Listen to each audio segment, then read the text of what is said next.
Travelling on foot through the Yorkshire Moors in the north of England, an ex-policeman named Phillip Spencer experienced something that would haunt him until the end of his days.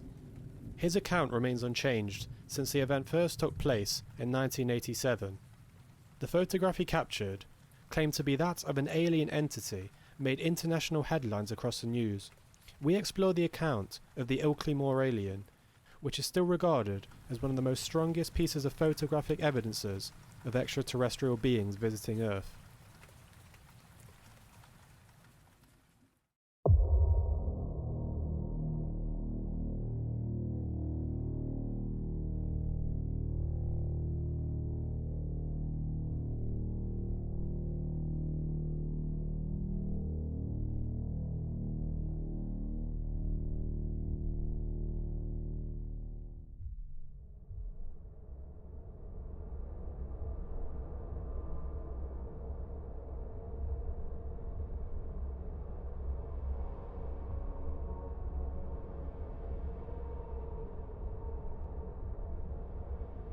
Beyond the densely populated, industrial areas of the north of England lies a vast region of wild, windy and untamed lands, the moors.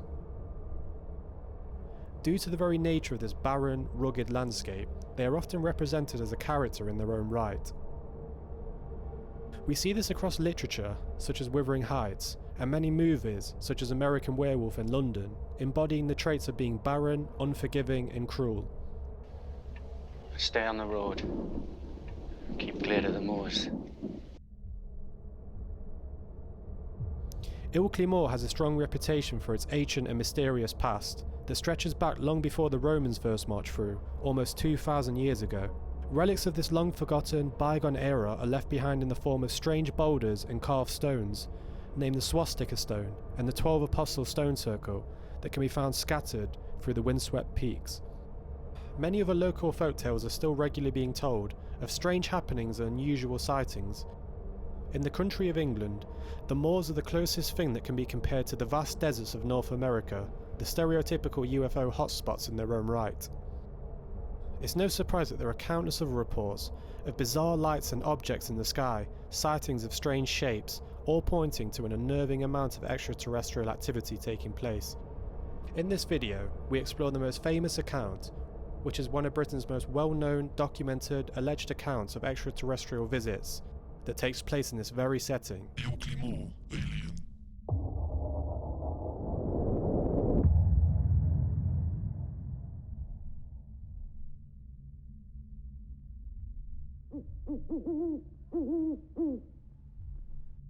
Early in the morning of Tuesday the 1st of December 1987, an off-duty policeman by the name of Phillip Spencer leaves his home to venture across the Ilkley Moor to visit his father-in-law in a nearby village.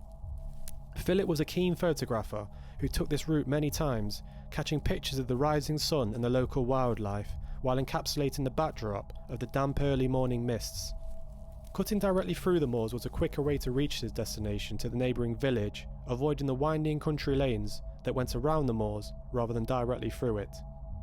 He was an experienced hiker and a veteran of cross-country hikes, but never wanting to tempt fate, as this was well before GPS phones were readily accessible.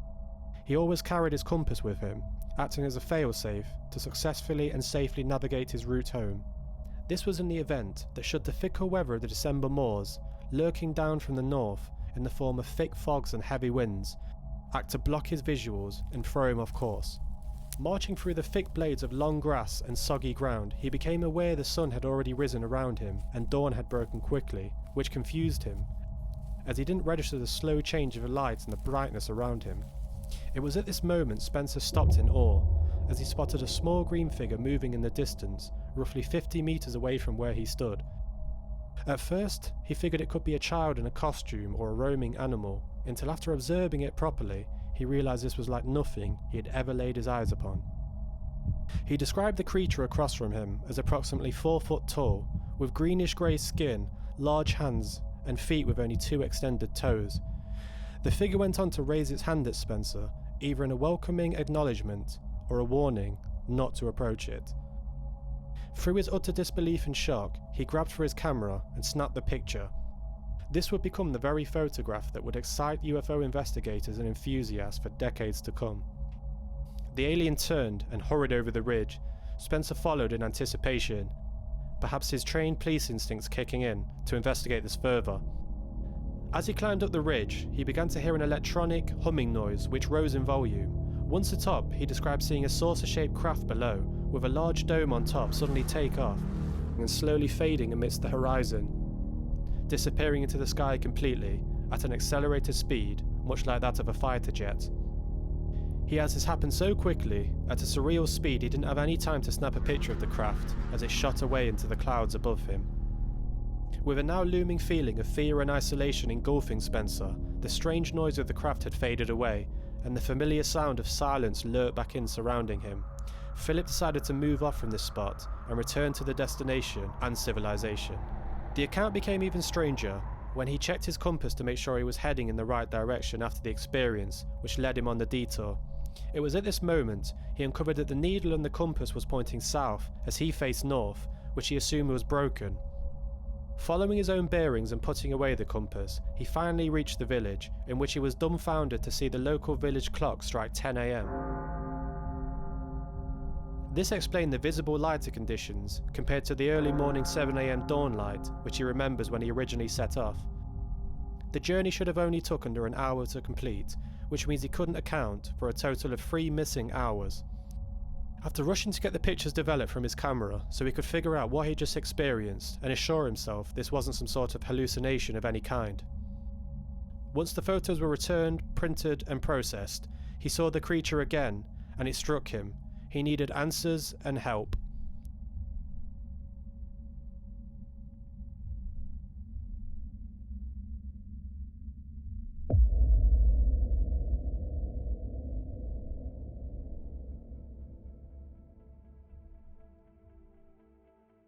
He was able to get in touch with Peter Hugh, a paranormal investigator and UFO expert. After expressing an initial wariness of Spencer's account, he eventually agreed to interview him in person. It was after this meeting he was assured of Spencer's character and his story, as he states he appeared to be telling the truth and was not seeking fame or fortune from the picture. It's worth noting that Phillip Spencer was not his true name, but a pseudonym. This was on Hoff's suggestion in response to Phillip Spencer wanting to avoid the limelight and keep his real identity secure, avoiding any ridicule. Peter Hugh began the process of getting the photograph professionally analysed by experts in the Kodak laboratory just outside of London, who confirmed the photo was an original first exposure negative and was not tampered with or superimposed in any way. Tying up the loose ends, Peter also consulted experts from a local university who observed the compass and discovered that this had been exposed to a strong magnetic field, causing the damage of the internal components from within. After suffering from strange and surreal dreams weeks after the sighting, which caused many sleepless nights for Spencer, he took Hugh's advice and sought psychological help, which began in the form of regressive hypnosis therapy. This was undertaken by Dr. Jim Singleton on the 18th of March 1988, with Peter Hugh in attendance.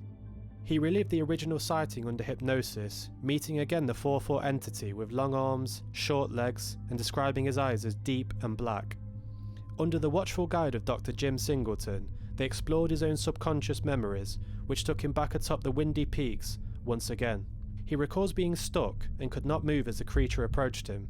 He went on to decipher how he remembered being pulled into the craft while still unable to move, completely frozen. It was at this point he blacked out. Upon waking, he was told not to panic in a brightly lit room. He recalls himself being examined by another 3 entities similar to the one photographed, with the same strange humming sound in attendance, just like he had heard originally on top of the peak. He goes on to say he was then shown 2 video clips. The first one depicts the human race's effects on your planet. The second, you will swear never to tell anyone. The contents of the second film was still a mystery, and Spencer had refused to discuss what he saw, stating he was warned never to reveal this to anyone. The validity of this encounter has never been proven one way or another. It was after this, he then woke up on the moors, finding himself stood up and back to where he could originally remember, as he spotted the creature raising his hand right before Spencer snapped his picture and followed the creature up the hill, seeing the domed saucer object accelerating off, away into the skyline. Naturally, this photo has come under intense scrutiny over the years, since being circulated freely to the public. Having been digitally enhanced to better decode and evaluate the picture, it's still difficult to get an in-depth view of the image, partially down to the technology at the time, the distance between the creature and the fog conditions all contribute to muddy the waters.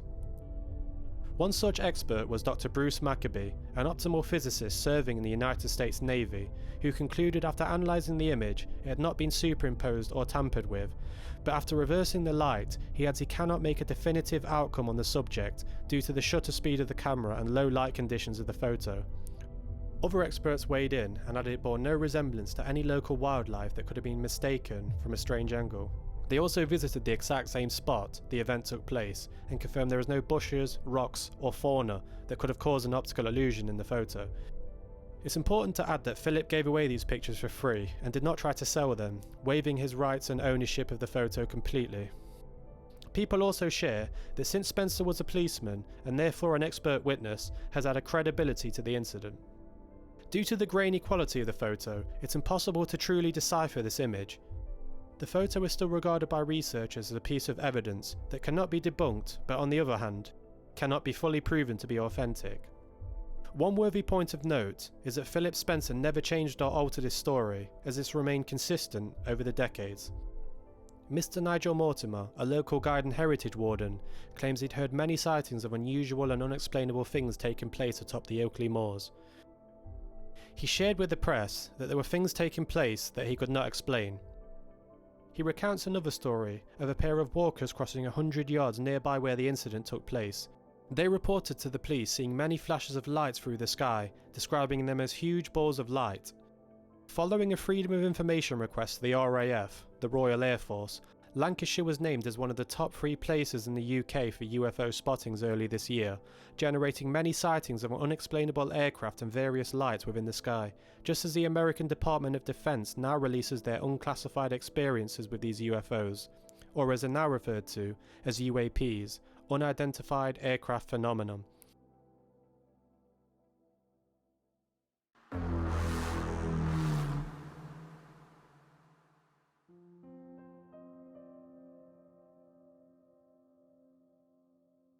When I first saw this photograph, it's always reminded me of a type of goblin figure from European folklore, the stereotypical small green pointy-eared creature.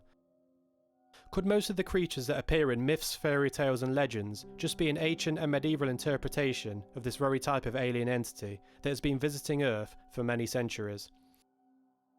Belief in these otherworldly beings was commonplace amongst most pre-industrial rural communities. To the average person in the past, it could just be a way to rationalise these strange beings and make sense of these visits.